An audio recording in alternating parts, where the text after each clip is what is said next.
Vamos a leer, mis hermanos, lo que dice el libro de Lucas, capítulo 19, versículo 11. Vamos a leer en el nombre del Padre, Hijo y Espíritu Santo. Dice: oyendo ellos estas cosas, prosiguió Jesús y dijo una parábola por cuanto estaba cerca de Jerusalén. Y ellos pensaban que el reino de Dios se manifestaría inmediatamente. Dijo pues: un hombre noble se fue a un país lejano para recibir un reino y volver. Y llamando a 10 siervos suyos, le dio 10 minas. Y les dijo: negociad entre tanto que vengo. Amén, gloria al Señor. Alabado sea Jesús. Mis hermanos, cuando estudiaba esta escritura ahorita, antes de comenzar la programación, me llamaba mucho la atención, mis hermanos, esta historia.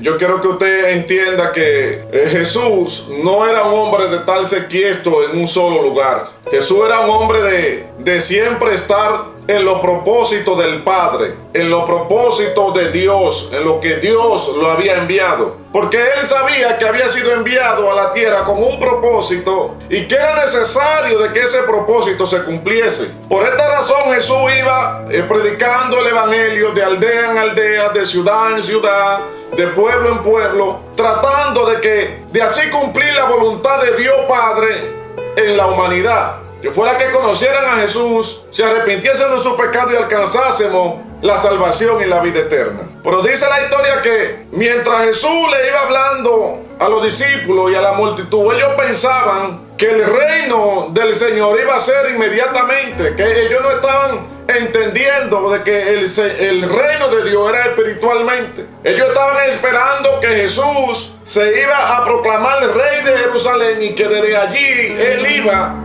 a gobernar aquella nación y que desde allí él iba a tomar el control de todas las situaciones. Ese era el pensar de ellos. Y me llama esto mucho la atención, mi hermano, porque Jesús tenía mucho tiempo andando con ellos. Jesús tenía mucho tiempo explicándole la palabra de Dios. Yo entiendo que ellos ya deberían haber madurado y comprendido por lo que Jesús le había enseñado y le había dicho, de que Jesús no había venido a tener un reino terrenal, sino espiritual, un reino de salvación de las almas, no un reino que pereciese aquí, como todos los que son presidentes que algún día, tarde o temprano, perecerán. Y por esta situación el Señor se ve obligado en narrar esta parábola. Dice que cuando él vio que estaba cerca de Jerusalén, dice que declaró esta palabra para así poder que ellos pudiesen entender cuál era el propósito de Jesús, cuál era el propósito de él en esta tierra. Y dice el versículo 13, dice: y mandó a 10 siervos, el 12, y dijo pues: un hombre noble se fue a un país lejano para recibir un reino y volver. Aquí vemos que en esta historia el Señor está narrando su vida, está narrando la situación, lo que Él vino a hacer a la tierra. Dice, Él está narrando a ellos lo que va a acontecer para que ellos puedan entender que Jesús no vino como rey terrenal, sino como un rey espiritual de salvación y vida para siempre. Y dice la historia que Él le hace una comparación. Él le dice que este rey que había venido a recibir su reino, dice en el versículo 14, pero sus conciudadanos le aborrecían e enviaron tras él una embajada diciendo: no queremos que este rey reine sobre nosotros. Y las escrituras son claras, mi hermano. Aquí el Señor está diciendo que hay un pueblo, que hay un mundo, que es este mundo en el que estamos viviendo, que los ciudadanos no iban a querer que Jesús reinara sobre ellos. Y lo podemos ver a diario, mis hermanos, cómo la humanidad, en vez de unirse a Cristo, están aprobando leyes, están aprobando tantas cosas mundanas, que lo que están haciendo es apartarse de Jesús. El pecado ha ido creciendo tan grande que lo que le están es diciendo al Señor: no queremos que tú reines sobre nosotros, no queremos que tú seas nuestra salvación. Por eso la Biblia dice que el mundo iría de mal en peor,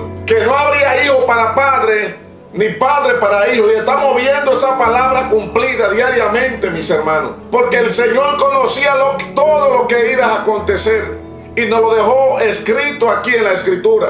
para que usted y yo no fuésemos sorprendidos por ella, ni por los acontecimientos que iban a estar sucediendo. La Biblia, que fue inspirada por el Espíritu Santo, se ha encargado de mostrarle al mundo que todo lo que está escrito aquí, desde el Génesis hasta el Apocalipsis, tiene que suceder tal y como está escrito. La Biblia dice que para los últimos tiempos habría terremotos en diferentes lugares, habría guerra y rumores de guerra, y si iban a haber tantos acontecimientos que las personas no iban a poder tener paz, no iban a poder tener tranquilidad. Y eso ya usted lo está viendo diariamente, mi hermano, cómo se está viviendo. Terremoto en Siria en estos cuantos días, miles de personas muertas. Terremoto en Marruecos, en otro país por ahí, en Turquía, 2000 de personas muertas y no se sabe cuántos desaparecidos, porque se está cumpliendo la palabra del Señor. Se está cumpliendo la palabra de Dios, mi hermano. Y usted que está allá y está escuchando este mensaje tiene que estar apercibido, tiene que estar atento. Porque así como se está cumpliendo, que usted está viendo que todo está aconteciendo al pie de la Escritura, la Escritura también dice que Jesús va a venir en un abrir y cerrar de ojos y se va a llevar la iglesia.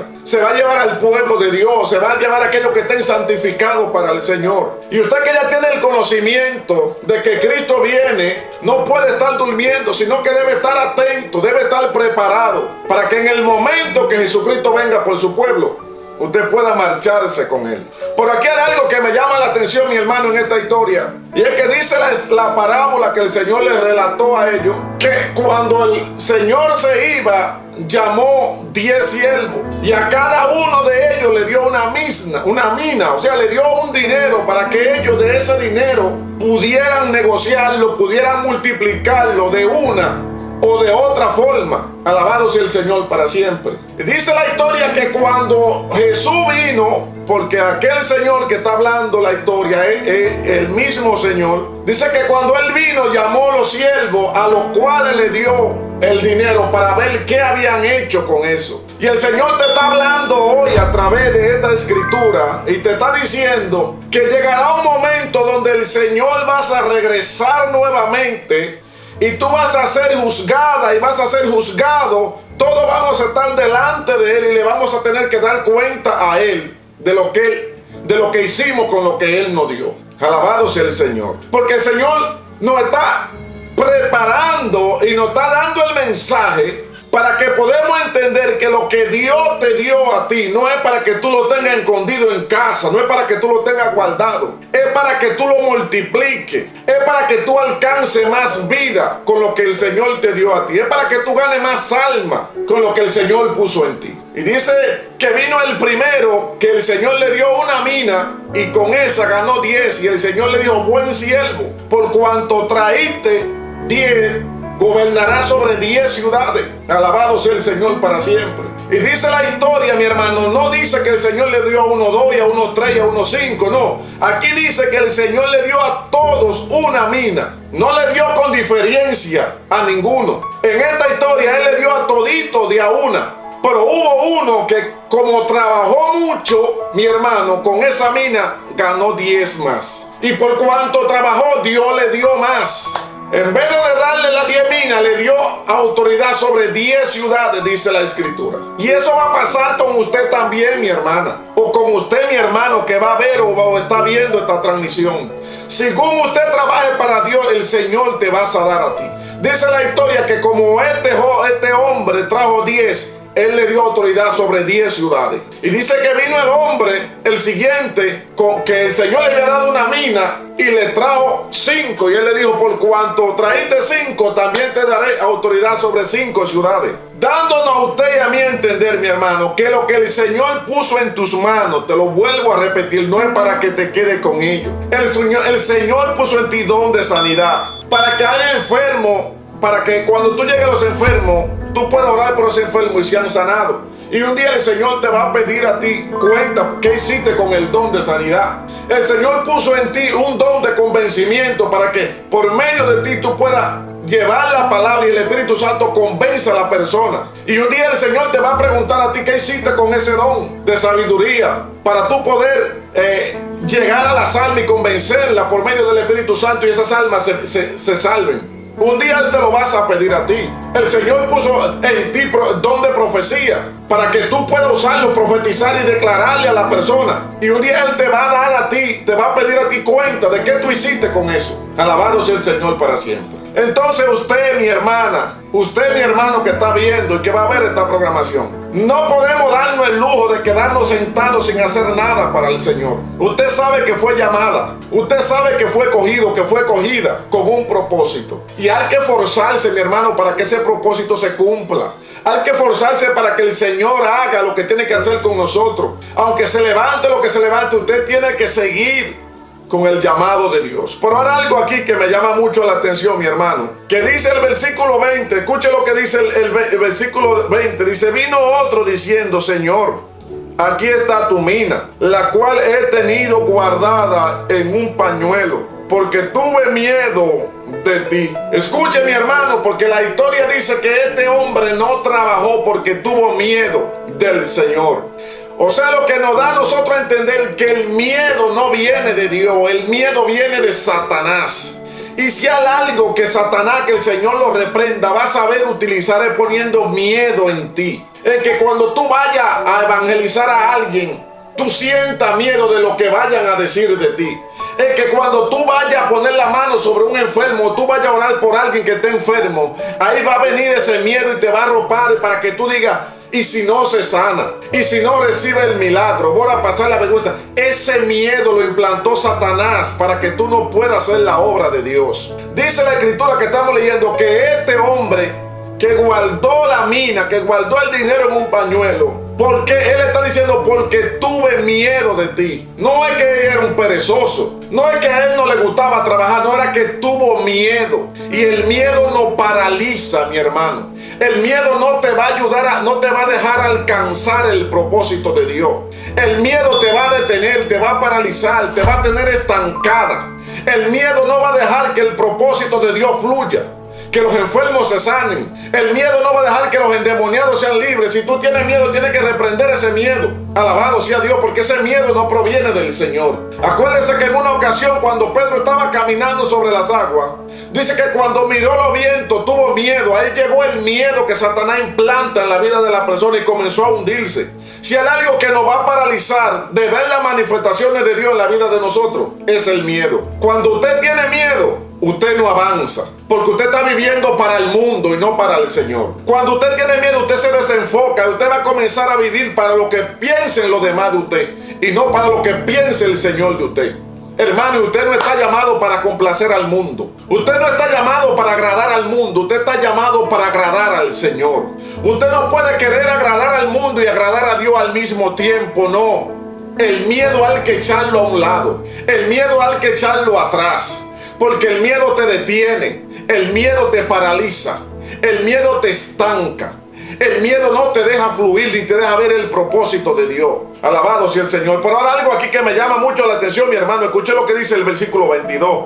Entonces él le dijo: mal siervo, por tu propia boca te juzgo. Sabía que yo era hombre severo, que tomo lo que no puse, que ciego lo que no sembré. Y aquí hay algo, mi hermano. Escuche algo. Porque este hombre está diciendo que tenía miedo y que por el miedo no pudo hacer nada con el talento que el Señor le dio. Pero había algo más que el miedo ocasionó en la vida de este hombre. Fue que declarara palabras negativas sobre su vida. Y hay que tener miedo porque, hay que tener mucha cuenta, porque cuando tenemos miedo podemos hablar palabras que pueden marcar nuestra vida para siempre. El Señor le dijo a este hombre: por tu propia palabra te juzgo. No le dijo por el miedo que tú tenías, sino le dijo por tu propia palabra. Hay que tener cuenta con las palabras que salen de nuestra boca, mis hermanos. Porque una palabra de un hombre creyente, de un hombre o una mujer que tenga fe y que crea en Jesús,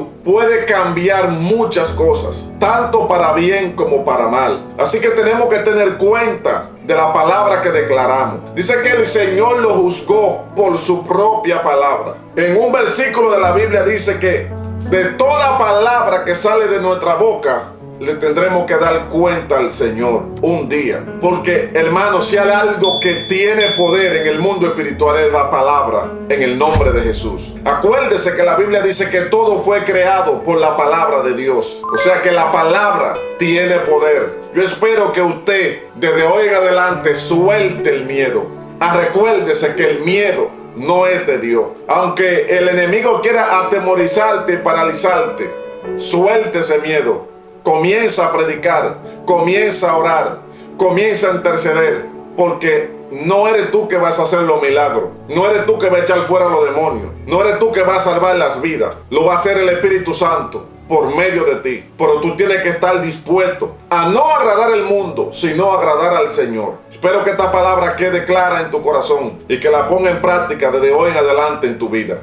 Que Dios te bendiga, mi hermano, y espero haber sido de bendición para cada uno de ustedes, en el nombre de Jesús. Damos gracias a Dios por esta poderosa palabra. Esperamos que sea de bendición para tu vida. Te invitamos a ver el próximo video. Además, a ser parte de este ministerio, suscribiéndote a este canal, dando like y compartiendo los videos, será de mucha bendición. Que Dios te bendiga.